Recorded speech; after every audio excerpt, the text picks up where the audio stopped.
Jai Shri Ram. Ready for another session? Okay. So today we are going to read Canto 42.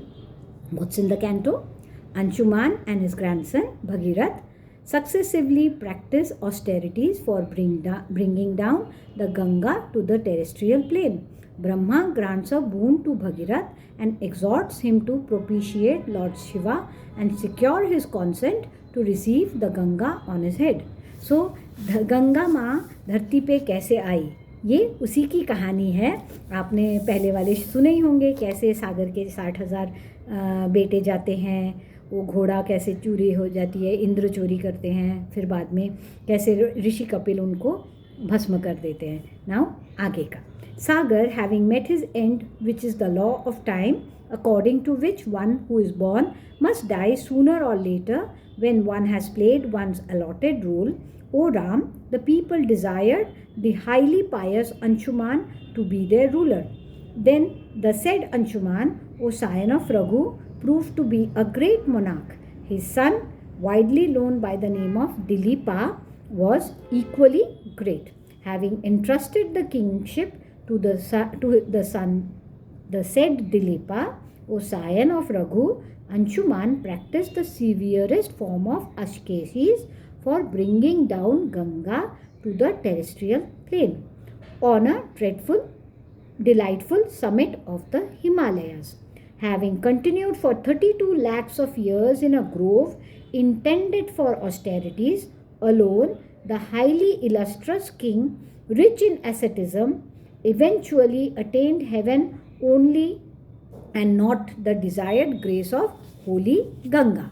Hearing of the unnatural death of his great granduncles, the exceptionally glorious Dilipa could not arrive at any decision regarding the method of bringing the Ganga down to the terrestrial plane due to his judgment being clouded by sorrow. He felt anxious as to how the Ganga should be made to descend the terrestrial plane, how water could be offered to them, and as to how he should be able to redeem their departed souls. While the king, who was celebrated for his righteousness, was thus plunged in thought, every moment a most pious son, Bhagirath by the name, was born to him. Dilipa, for his part, who was exceptionally glorious, propitiated the Lord through many sacrifices. The king reigned for 30,000 years. Failing to arrive at any decision on the question of deliverance of his forebears, the king, O tiger among men, met his end, which is the law of time, through illness. Having installed his son Bhagirath on the throne, the king, who was a jewel among men, ascended to paradise, the realm of Indra, through merit earned by his own self. Emperor Bhagirath, a pious royal sage, was issueless and as such desirous of progeny. O scion of Raghu, having entrusted the people as well as their rulership to his ministers, intent as he was on the descent of the Ganga to the terrestrial plane, he practiced prolonged ascesis on Mount Gokarna, a summit of the Himalayas. O delight of the Raghus! With uplifted arms and senses fully controlled, he exposed himself to the 5 fires, placing himself in the midst of 4 fires, one in each quarter, with the 5th in the shape of sun overhead, and partook of food only once a month. 1,000 years elapsed even as he remained engaged in severe asceticism. O mighty armed one, the Almighty Brahma, the Creator, the Lord, and ruler of all created beings, got much pleased with that high-souled king. Calling with hosts of God on the high-souled Bhagirath, who had been practicing austerities, Brahma, the progenitor of the entire earth, thereupon forthwith spoke to him as follows. I am pleased with the ascesis duly practiced by you, O great king, the ruler of people. Therefore, ask of me a boon of your choice, O king of noble vows. Standing with folded arms, the exceptionally glorious and mighty armed Bhagirath submitted as follows to Brahma, the progenitor of all the worlds.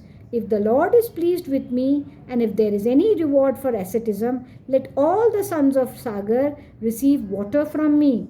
When the ashes of these princes of gigantic body get soaked with waters of the Ganga, all my aforesaid grand uncles bid fair to attain the everlasting heaven. Born in the line of Ikshvaku, O glorious one, I ask for a male progeny so that our race may not get extinct. Let this be treated as another boon, O Lord. Brahma, the progenitor of the worlds, thereupon answered the king who had uttered the aforesaid prayer in the following benignant and agreeable speech, full of sweet expressions. Great is this ambition of yours, O Bhagirath, a great car warrior as you are. May it be realized. May success attend on you, O promoter of Ikshvaku's race. Here is the river Ganga, the elder daughter of Himavan, the deity presiding over the Himalayas, which emanates from the Himalayas. Let Lord Shiva alone be invoked to support the Ganga when it descends on earth, O king. The earth, O monarch, will not be able to sustain the velocity of the descent of the Ganga, and I do not perceive, O king, anyone other than Lord Shiva, the wielder of a trident capable of sustaining it. Having thus spoken to the aforesaid king and instructed Ganga as well to oblige Bhagirath, when the time comes, Brahma, the maker of the universe, rose to Brahmalok with all the gods, including the 49 wind gods. Thus ends Canto 40 in the Balakand of the glorious Ramayan of Valmiki, the work of a rishi and the oldest epic. Now, Canto 43. Pleased with the asceticism of Bhagirath, Lord Shiva receives Ganga on his head and discharges it into Bindu Sarovar. Branching forth into 7 streams, it then accompanies Bhagirath to Rashatal and liberates his forebears on the way. Now, this is what we are going to read about in this canto. When the celebrated Brahma, the adored even of gods, had left, O Ram, Bhagirath waited upon Lord Shiva for a year, remaining standing on the tip of one of his great toes, stamped on the ground. On a year being completed, Lord Shiva, the spouse of Uma, who evidently appeared with him, protector of the Jiva, who has been likened to an animal because of its bondage, the adored of all the worlds, forthwith addressed the following words to the king. I am pleased with you, O jewel among men, and shall do that which is pleasing to you. I shall receive the Ganga, the daughter of Himavan, the king of mountains, on my head, even as it descends on earth, swelling into the form of a very mighty stream and acquiring a formidable force. The celebrated Ganga, the elder daughter of Himavan, the adored of all the worlds, thereupon descended forthwith, O Ram, from the heavens, her reputed home on the blessed head of Lord Shiva. So the tradition goes. Nay, the said Ganga, who is all glorious and most difficult to sustain, thought within herself, wafting Lord Shankara along with my stream, I might as well enter Patala. Enraged to perceive her arrogance, the three-eyed Lord Shankar, the destroyer of the universe, for his part, forthwith made up his mind to conceal her in the midst of his matted locks, fallen on the holy head of Lord Rudra, thick with coils of matted hair and resembling the Himalayas in its colossal size. O Ram, that sacred river could no way reach the earth, even though it made every effort to do so. Revolving in the coils of his matted locks, it did not find an egress even on reaching their end. The divine stream continued to meander on his head alone for several round of years. Bhagirath saw it there and took to supreme asceticism once more. Lord Shiva, felt extremely pleased with that, O scion of Raghu. Thereupon Lord Shiva, the destroyer of universe, let fall the Ganga into the Bindusar, a lake in the region of Himalayas attributed to Brahma. While the river was being released, it got split up into 7 streams. Of these 3 blessed streams of the Ganga, consisting of delightful waters, viz, Haldini, Pavani, and even so Nalini too ran in an easterly direction. Again, Sukakshu and Sita, and even so the great river Sindhu, these 3 consisting of blessed waters, flowed in a westerly direction.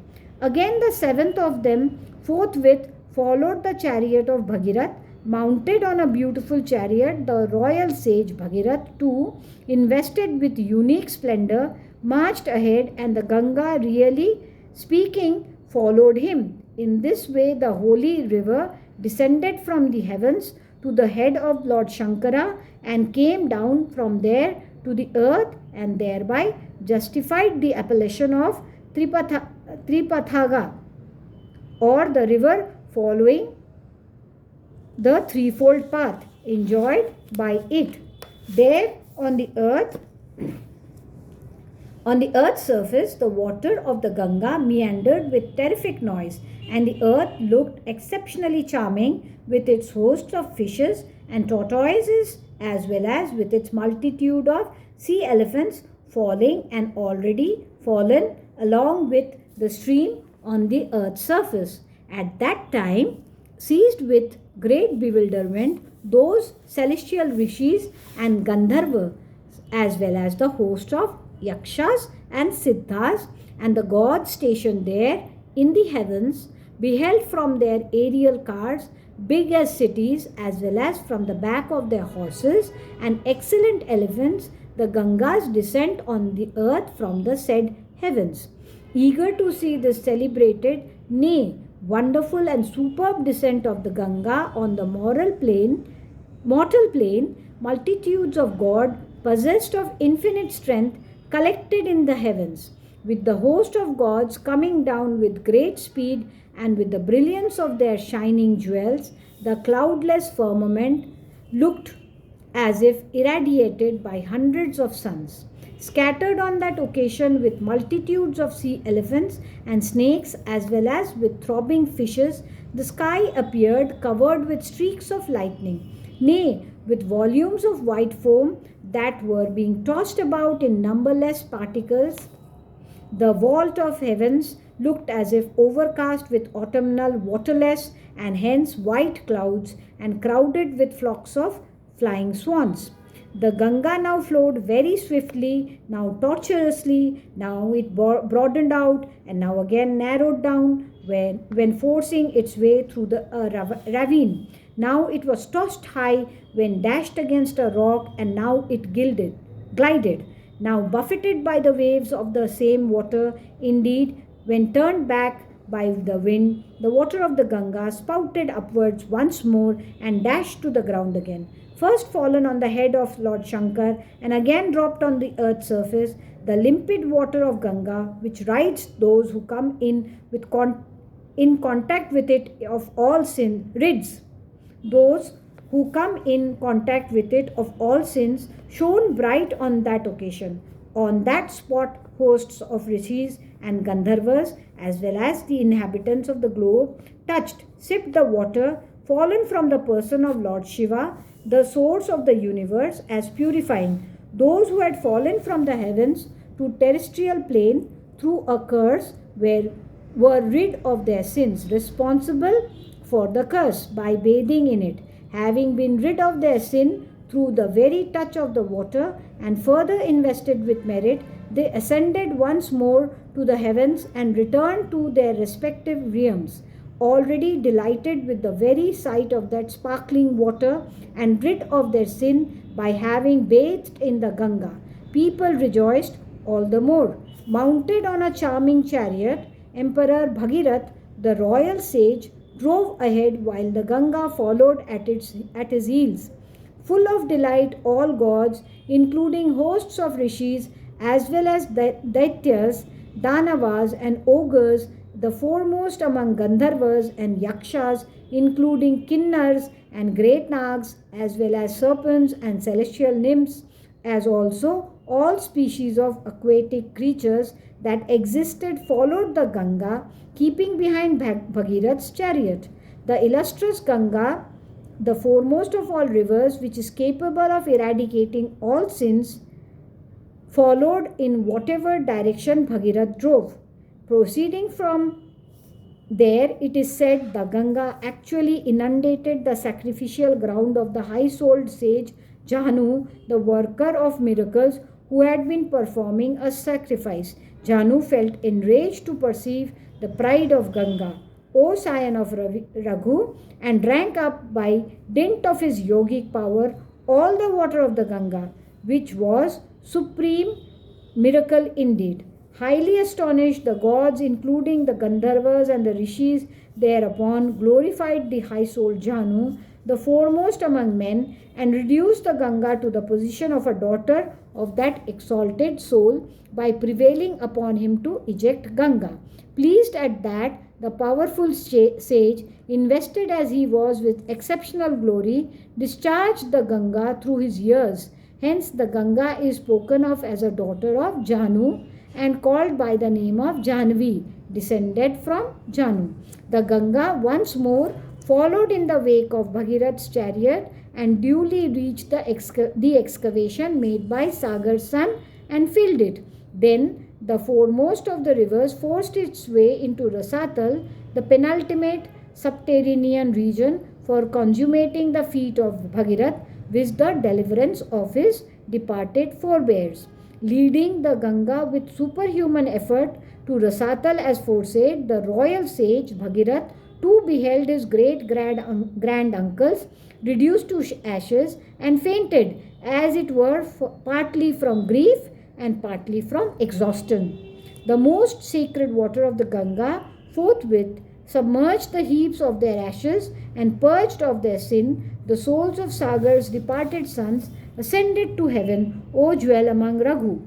Thus ends Canto 43 in the Balakand of the glorious Ramayan of Valmiki, the work of a rishi and the oldest epic. So, आज यहीं खत्म. Please listen, like the video, share the video, subscribe to my channel. Jai Shri Ram.